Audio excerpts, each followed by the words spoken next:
Good morning, guys. So, in an unexpected turn of events, we are learning from home today. I've got my coffee ready. I've got my dog. Hold on, I'll show you her real quick because I haven't. There she is. My cat is upstairs. Um, and I've got our question set and our novella PDF pulled up so that you can read along with me if you'd like. Um, just a really quick kind of like reference as we go over this as we get ready for the week. So today I'm finishing the novel with all my classes, with the exception of honors, which will be finishing a different novel because they're in a different section of this unit. Um, Tomorrow will be review for the gold group. Sorry, I can't get over the fact that they called it golden, not yellow, but it is what it is. Gold group. Um, and then they're going to take their test on Wednesday. Just for those that are aware, the test will only be open for 24 hours. It will go live at midnight and it will close at midnight the same day. So you have 24 hours to take your test. It won't take you long. You are to type your essay and then upload it via. So you're going to type it as a Google Doc and then you're going to upload the Google Doc to the test and then that'll submit your test essay to me. If you can hear my cat in the background, I do apologize. He's very loud. Um, and then the rest of it's pretty straightforward. And then uh, the blue group will review Thursday and take their test Friday. So you guys are going to be split, but the test will only be made available to those in those specific groups. So just so you're aware, you won't be able to take it early or anything unless you have a reason to. All right, so taking a look at our questions that are over here on the side, you are going to want to copy and paste Chapter 10's questions. That's going to be just those four there. And then Chapter 9's questions were already or the video was already posted for that, and you can find that linked in Classroom as well. It's right here. Okay, so if you need to pause me for a second and copy and paste those questions to your answer document, go for it. Um, and then the weekly plan has also been posted, and I just stated that, but if I was confusing in any way, you are welcome to look there as well. The weekly plan is also available on the PowerPoint with the calendars. So, and that can be found here. And all you have to do is click the week we're in. So it's this week right here. It'll take you to the right slide, maybe, and it tells you what we're doing.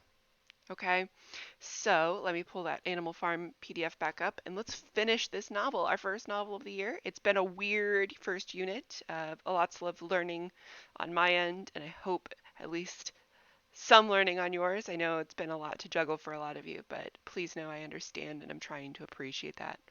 Okay, all right, Chapter 10.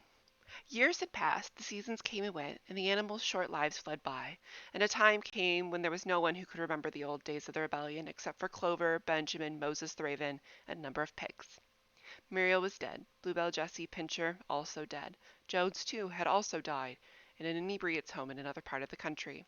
Snowball, forgotten. Boxer, also forgotten, except by the few who had known him. Clover was an old stout mare now, stiff in the joints, with a tendency for rheumy eyes. She was 2 years past retiring age, but in fact no animal had ever actually retired. Napoleon was now a mature boar of 24 stone. Squealer was so fat he could see with difficulty out of his eyes, and only old Benjamin was much the same as ever, except for being a little grayer about the muzzle, and since Boxer's death, more morose and taciturn than ever. There were many more animals on the farm now, though the increase was not so great as had been expected in earlier years. Many animals who had been born Many animals had been born to whom the rebellion was only a dim tradition passed on by word of mouth, and others who who had been bought but never had heard mention of such a thing before their arrival. The farm now possessed 3 horses besides Clover, and they were fine, upstanding beasts, willing workers, and good comrades, but very stupid, and none of them proved to be able to learn the alphabet beyond the letter B. They accepted everything they were told about the rebellion and the principles of animalism, except especially from Clover, for whom they had an almost filial respect. But it was doubtful whether they understood much of it at all. The farm was more prosperous now, and better organized. It had been enlarged by 2 fields which had been bought by Mr. Pilkington. The windmill had been successfully completed at last, and the farm possessed a threshing machine and a hay elevator of its own, and various new buildings had been added to it. Whymper had bought himself a dog cart. The windmill, however, had not been used for generating electrical power. It was used for milling corn, which brought in corn and was used for milling corn and brought in a handsome money profit. The animals were hard at work building yet another windmill. Uh, when that one was finished, so it says, the dynamos would be installed. But the luxuries of which Snowball had taught the animals to dream, the stalls with electric light and hot and cold water, and the 3-day week were no longer talked about. Napoleon denounced such ideas as contrary to the spirit of animalism. The true happiness, he said, lay in working hard and living frugally. All right, so if we look at question number 1, when we read the lottery, it was about this idea of not all traditions are good, right? This concept of we shouldn't follow traditions blindly just because that they are traditions.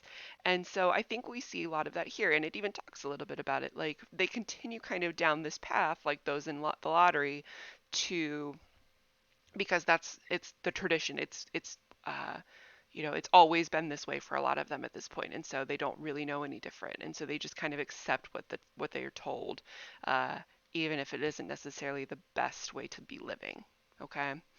Um, Kind of moving forward, we're going to be looking at um, number 2, which is the neighboring farms meeting. So like Napoleon's going to bring over some farmers and they're going to have like a summit, and we'll see kind of how he talks about the other animals and how they talk about life. All right, so bottom of page 38. I think I don't have a copy with me. I didn't anticipate we'd be learning from home today, so I apologize for that. Um, So, chapter 10.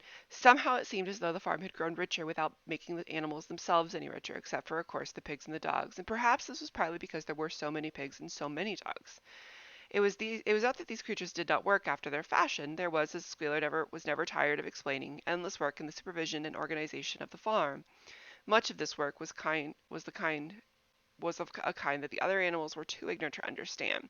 For example, Squealer told them that the pigs had to expend enormous labors every day on mysterious things called files, reports, minutes, and memoranda. These were large sheets of paper which had been closely covered with writing, and as soon as they were so covered they were burnt in a furnace. This was of the highest importance for the welfare of the farm, Squealer said, but still, neither the pigs nor the dogs produced any food by their own labor. And there were many of them, and their appetites were always good. And as for the others, their life, as far as they knew, was as it had always been. They were generally hungry, they slept on straw, they drank from the pool, they labored in the fields. In winter they were troubled by the cold, and in the summer by the flies, and sometimes the older ones among them racked their dim memories and tried to determine whether in the early days of the rebellion, when Jones's expulsion was still recent, that things had been better or worse than they were now. They could not remember.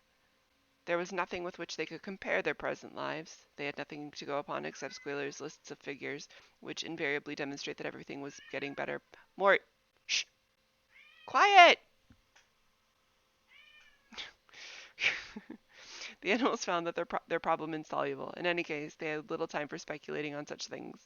Only old Benjamin professed that to remember every detail of his long life, and to know things had never been, nor could ever be much worse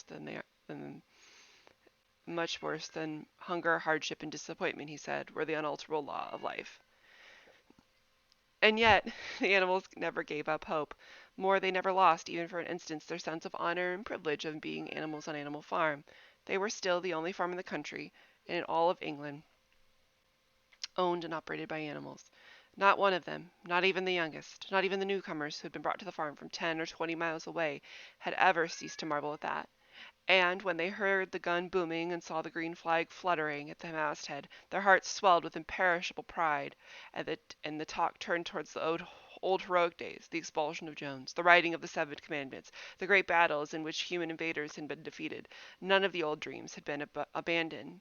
Their republic of animals which Major had foretold, when the green fields of England would be untrodden by human feet, was still believed in. Some day it was coming, and it might not be soon. It might not be within the lifetime of any animal now living, but it was still coming. Even the tune of Beasts of England, which was perhaps hummed secretly here and there at any rate, it was a fact that every animal on the farm knew it, though no one dared to sing it aloud. It might be that their lives were hard and not all of their hopes had been fulfilled, but they were conscious that they were not as other animals. If they went hungry, it was not from feeding tyrannical human beings. If they worked hard, at least they worked for themselves. No creature among them went on two legs. No creature called each other master. All animals were equal. Now they keep bringing up this idea of like they're better off because they don't have to feed humans, but the pigs have basically replaced humankind here. They're tyrannical. They run with they produce nothing. They don't really work. They keep making up tasks that eventually all get burned in a fire. It's not exactly like life for them is really all that different. All right. So they've made the humans the enemy instead of tyranny. And that's one of the big problems that we're seeing here. All right. So it says one day in early summer, Squealer ordered the sheep to follow him and led them out to a piece of waste ground on the other end of the farm, which had become overgrown with birch saplings. The sheep spent the whole day there browsing at leaves under Squealer's supervision. And in the evening he returned to the farmhouse himself, but it was warm weather and he told the sheep to stay where they were. It ended by their remaining there for a whole week, and during which time the other animals saw nothing of them. Squealer was with them for the greater part of every day. He said he was teaching them to sing a new song for which privacy was needed. It was just after the sheep had returned on a pleasant evening, when the animals had finished work and were making their way back to the farm buildings, that the terrifying neighing of a horse sounded from the yard. Startled, the animals stopped in their tracks. It was Clover's voice. She neighed again, and all the animals broke into a gallop and rushed to the yard, and then they saw what Clover had seen. It was a pig walking upon its hind legs. Yes, it was Squealer, a little awkwardly, as though not quite used to supporting his considerable bulk in that position, but with perfect balance. He was strolling across the yard, and a moment later, out from the door of the farmhouse came a long file of pigs, all walking upon their hind legs. Some did it better than others. One or two were a trifle unsteady and looked as if they would have liked to sport of a stick. But every one of them made their way around the yard successfully. And finally there was a tremendous baying of dogs and a shrill crowing from the black cockerel, and out came Napoleon himself, majestically upright, casting haughty glances from side to side, with the dogs gambolling around him. He carried a whip in his trotter. There was a deadly silence. Amazed, terrified, huddling together, the animals watched the long lines of pigs march slowly around the yard. It was as though the world had turned upside down. Then there came a moment when the first shock had worn off, and in spite of everything, in spite of the terror of the dogs and of the habit developed through the long years of never complaining, never criticizing, no matter what happened, they might have uttered some word of protest, but at just that moment, as though at a signal, all the sheep burst into a tremendous bleating of four legs good, two legs better, four legs good, two legs better, four legs good, two legs better. It went on for 5 minutes without stopping, and by the time the sheep had quieted down, the chance to utter any protest had passed, for the pigs had marched back inside. Benjamin felt a nose nuzzling at his shoulder, and he looked around, and it was Clover, her old eyes dimmer than ever. Without saying anything, she tugged gently at his mane, and led him round to the end of the big barn, where the 7 Commandments were written. And for a minute or two they stood, gazing at the tattered wall with its white lettering. My eyesight is failing, she said finally. Even when I was young, I would not have been able to read what was written there. But it appears to me that the wall looks different. Are the 7 Commandments the same as they used to be, Benjamin? And for once Benjamin consented to break his rule, and he read to her what was written on that wall, and there was nothing there now, except for one single commandment, and it ran, all the animals are equal, but some animals are more equal than others. After that it did not seem strange. The next day when the pigs who were supervising the work of the farm all carried whips in their trotters, it didn't seem strange to learn that pigs had bought themselves a wireless set, were arranging to install a telephone, and had taken out subscription to John Bull, Tit Bits, and the Daily Mirror. It did not seem strange when Napoleon was seen strolling in the farmhouse garden with a pipe in his mouth. No, not even when the pigs took Mr. Jones's clothes out of the wardrobe and put them on. Napoleon himself appearing in a black coat, rat-catcher breeches, and leather leggings, while his favorite sow appeared in a water silk dress, which Mrs. Jones had used to wear on Sundays. A week later, in the afternoon, a number of dog carts drove up to the farm. A deputation of neighboring farmers had made their way to have a tour of inspection, and they were shown all over the farm and expressed great admiration for everything they saw, especially the windmill. The animals were weeding a turnip field. They worked diligently, hardly raising their faces from the ground and not knowing whether to be more frightened of the humans or the pigs. The evening, a loud laughter and bursts of singing came from the farmhouse, and suddenly the sound of mingled voices, the animals were stricken with curiosity. What could be happening in there now that for the first time the human beings were meeting on terms of equality? With one accord they began to creep as quietly as possible into the farmhouse. At the gate, they paused, half frightened to go on, but Clover led the way. They tiptoed to the house, and such animals as were tall enough peered into the dining room window. There, around a long table, sat a half a dozen farmers and a half a dozen of the more eminent pigs, Napoleon himself occupying the seat of honor at the head of the table. The pigs appeared completely at ease in their chairs. The company had been enjoying a game of cards and had broken off for a moment, evidently in order to drink a toast. A large jug was circulating, and the mugs were being refilled with beer. No one noticed the wondering faces of the animals in the window. Mr. Pilkington of Foxwood stood up, mug in hand, and in a moment he said he would ask the present company to drink a toast, but before doing so there were words that he felt incumbent upon him to say. And he said it was a great sort of satisfaction to him, and he was sure to all of the other present, to feel that the long period of mistrust and misunderstanding had now come to an end. There had been a time, not that he or any of the present company had shared such sentiments, but there had been a time when the respected proprietors of Animal Farm had been regarded, he would not say with hostility perhaps, but perhaps with a certain measure of misgiving by their human neighbors. Unfortunate incidents had occurred, mistaken ideas had been current, it had been felt that the existence of the farm owned and operated by pigs was somehow abnormal and liable to unsettling effect on the neighborhood. Too many farms had assumed, without inquiry, that such a farm, a spirit of license and indiscipline would prevail. They had been nervous about the effects upon their own animals and even upon their own human employees, but all such doubts were now dispelled. Today he and his friends had visited Animal Farm and inspected every inch of it with their own eyes, and what did they find? Not only the most up-to-date methods, but a discipline and an orderliness with which it should be an example to farmers everywhere. He believed he was right in saying that the lower animals on the farm did more work and received less food than any animal in the county. Indeed, he and his fellow visitors today observed many features which they plan to introduce on their own farms immediately. So if we were to look at number 2 here, Napoleon and the rest of the pigs have managed to create a farm in which the animals, believing they are free, believing that they are not, they're better off somehow because they're not owned by human masters, it doesn't, it doesn't really matter. He's like, because the other farmers have now visited and they now noticed that not only do we have that issue, but they are feeding the animals less than any other animal in the county, and they work more, so more hours than they ever have. Okay.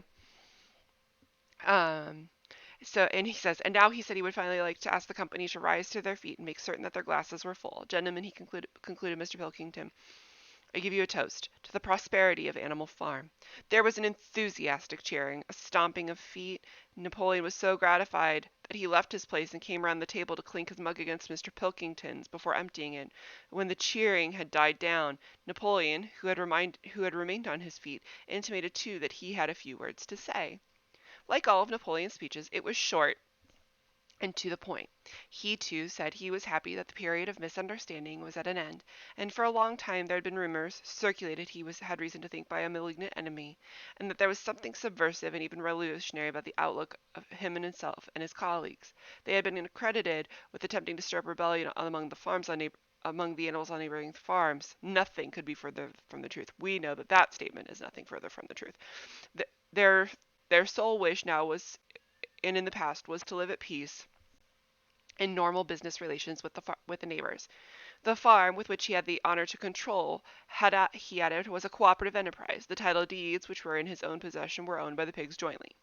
He did not believe, he said, that any of the old suspicions still lingered, but certain changes had been made recently in the routine of the farm which should have the effect of promoting confidence further. Hitherto, the animals on the farm had a rather foolish custom of addressing one another as comrade. This was to be suppressed. There also had been a very strange custom, whose origin was unknown, of marching every Sunday past a boar's head which had been nailed on the post in the garden. This, too, would be suppressed, and the skull had already been buried. The visitors might have observed, too, the green flag which flew from the masthead. If so, they would perhaps have noted that the white hoof and horn with which had previously been marked was now removed. It would be a plain green flag from now on. He had only one criticism, he said, to make of Mr. Pilkington's excellent and neighborly speech. Mr. Pilkington had referred throughout to the Animal Farm. He could not, of course, for Napoleon was only now for the first time announcing it, that the name Animal Farm had been abolished henceforth, and that the farm would now be known as Manor Farm, which he believed was the correct and original name. Gentlemen, concluded Napoleon, I will give you the same toast as before, but in a different form. Fill your glasses to the brim, gentlemen. Here is my toast, to the prosperity of the Manor Farm. There was the same hearty cheering as before, and the mugs were empty to the dregs. But as the animals outside gazed at the scene, it seemed to them that some strange thing was happening. What was it that had altered the faces of the pigs? Clover's old dim eyes flitted from one face to another. Some of them had had 5 chins, some had 4, some had 3. But what was it that seemed to be melting and changing? With the applause coming to an end, the company took their cards and continued the game that had been interrupted, and the other animals crept away silently. But they had not gone more than 20 yards when they stopped short. An uproar of voices was coming from the farmhouse. They rushed back and looked at the window again. Yes, a violent quarrel was in progress. There were shoutings, banging on tables, sharp, suspicious, and furious glances, the source of which appeared to be that Napoleon and Mr. Pilkington had each played a ace of spades simultaneously. 12 voices were shouting in anger, and they were all alike. No question now what had happened to the faces of the pigs. The creatures outside looked from pig to man, and from man to pig, and from pig to man again, but already it was impossible to say which was which. All right, so we've finished the novel now, and let's look at number 3. So the uh, new the new commandment is four legs good, 2 legs better. And then, well, no, not that. That was the new saying by the sheep. The new commandment was all animals are equal, but some are more equal than others. Um, the pigs have been in charge from the beginning. The animals have never been equal, and so we know, or at least I hope we know, that the animals have basically been deceived from the start. They don't realize it. Maybe we don't realize it from the start. But looking back, they definitely were. And number 4, how has the novel come full circle? Well, the pigs now carry whips in their trotters. They keep track of what the animals do. They keep them in line. The pigs now walk on 2 legs. They wear clothes. I mean, they're really no different, if not worse, than Mr. Jones. And I think that that's what Orwell is trying to point out is while we may ask for change sometimes, it doesn't always necessarily mean that change is better. And we should always be leery of not becoming what we hate. All right. So have a wonderful day, guys. I will see you hopefully tomorrow.